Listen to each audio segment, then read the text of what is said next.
Bonjour chers amis, notre petite ville de Cuers donne le sentiment et l'impression d'un abandon et d'un retard important dans l'entretien et l'aménagement de ses voiries et de ses trottoirs.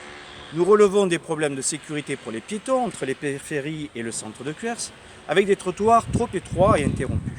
La végétation privée déborde également trop souvent sur nos trottoirs et gêne l'évolution des piétons. Les risques d'incidents et d'accidents sont élevés parce que le trafic de véhicules grimpe aux heures de pointe. Le maire a pourtant l'obligation de garantir votre sécurité dans nos rues et sur nos places et nos voies publiques, ce qui comprend aussi l'éclairage, la propreté et l'enlèvement des encombrants. Du fait de notre forte évolution démographique observée sur 6 ans et de l'augmentation significative du nombre de véhicules, le potentiel de stationnement est devenu également insuffisant pour satisfaire nos besoins élémentaires et l'activité commerciale du centre-ville.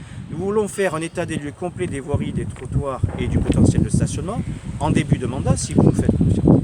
Nous pensons qu'il est urgent de sécuriser les déplacements doux vers les écoles, vers les commerces et les services de la ville, en proposant une alternative à la voiture pour les piétons, pour les cyclistes, pour les rollers et pour les trottinettes. Nous estimons devoir engager sans plus attendre des travaux de réflexion sur les zones les plus dangereuses et prioritaires. Nous avons par exemple pour ambition de planifier les actions de requalification des voies et des trottoirs de la ville pour modérer la vitesse et pour sécuriser tous les flux.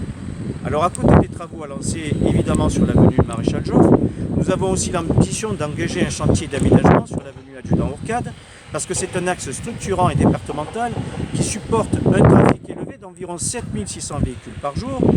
Le développement récent des quartiers Parodon, les plans du Redon et la Clevade, avec la réalisation engagée de gros ensembles immobiliers, accentue la fréquentation de cet axe routier. Il nous paraît donc judicieux de proposer une liaison sécurité pour vos déplacements quotidiens vers les destinations vitales du centre-ville. L'aménagement de cette voie, très sérieusement, a pour objectif de créer une voie verte de 3 mètres de large pour sécuriser la circulation des cyclistes et des piétons avec la réalisation d'un petit muret séparateur en béton. Celui-ci isolera la future voie verte de la chaussée qui supporte un trafic automobile élevé sur les heures de pointe.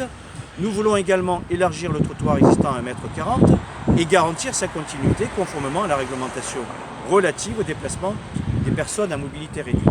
Et nous souhaitons limiter la largeur de l'avenue Adjudant-Orcade à 6 mètres pour produire tout simplement un effet modérateur sur les vitesses observées, car cette section de route, large et rectiligne, incite hélas les usagers à accélérer. Nous voulons également augmenter le potentiel de stationnement en centre-ville, avec une ambition à plus de 350 places, sans ouvrir de chantier au coût insupportable pour nos contribuables. Nous travaillerons pour cela sur le foncier disponible, à moins de 500 mètres du centre-ville, et nous souhaitons aussi multiplier le nombre d'aires dédiées au covoiturage pour réduire vos factures de déplacement professionnel et participer tout simplement à la lutte contre le réchauffement climatique.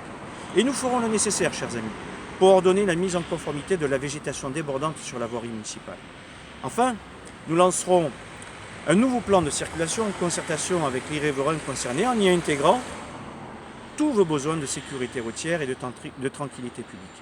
Pour vous, dans tous nos projets d'aménagement, nous introduirons désormais les questions de sécurité, les questions de stationnement, les questions d'environnement, d'autonomie énergétique et alimentaire, de résilience, on a vu avec la crise du Covid, mais aussi de solidarité, d'entraide, de salubrité, de bien-être, de mobilier urbain, de pistes cyclables à réaliser, de réseaux, des réseaux d'eau, d'électricité, de gaz et de développement de la fibre et du numérique pour aboutir ensemble à la ville que nous voulons. Je vous remercie et je vous dis à très bientôt, chers amis. Au revoir.